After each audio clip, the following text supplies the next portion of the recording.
Bonjour, je m'appelle Stéphane Goldreich et je fais une exposition chez Xipas à Paris sur les yokai suite à ma résidence au Japon où j'ai découvert tous ces esprits japonais.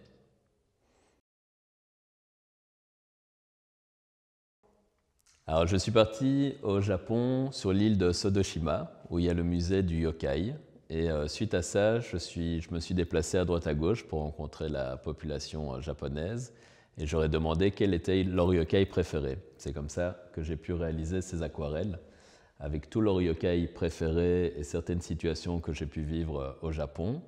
Et par la suite, quand je suis revenu à Bruxelles, j'ai réalisé leur yokai en crochet qui se trouve ici dans l'installation de la galerie. Alors voilà le tanuki, c'est un personnage qu'on peut retrouver surtout en céramique au pied des portes à Tokyo et Kyoto, c'est en tous les cas les zones où j'étais et que j'ai pu voir.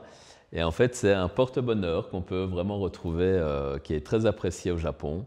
Et j'ai décidé de le faire là en crochet, à une taille assez volumineuse, mais au Japon, on peut le trouver vraiment d'une taille, ça peut être beaucoup plus grand aussi.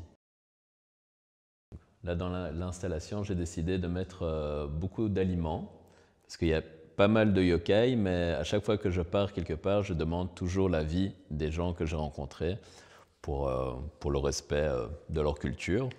Et donc, ils m'ont dit qu'il n'y avait aucun souci de présenter plein de yokai, mais je devais mettre assez de nourriture pour que les yokai soient contents et ne s'énervent pas. Et donc, c'est pour ça que sur le mur, on peut voir des bananes, des aubergines, des tomates, des concombres, tous ces aliments qui accompagnent tous ces yokai dans l'exposition et qui font partie de l'installation.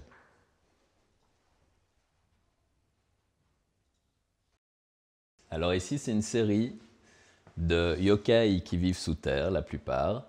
Et en fait, j'ai récupéré toutes les chutes de laine et de textiles et de fils que j'ai pu utiliser dans l'installation, où je les ai mis dans le cadre avec tous des éléments comme les araignées, les fleurs, des ciseaux que j'ai pu utiliser et qui sont aussi des sortes de yokai qui vivent sous terre. Alors, un de mes yokai préférés, c'est Amabi, qui est là pour nous protéger contre les épidémies. C'est un yokai qui me touche. Il est né d'un père vache et d'une mère poisson.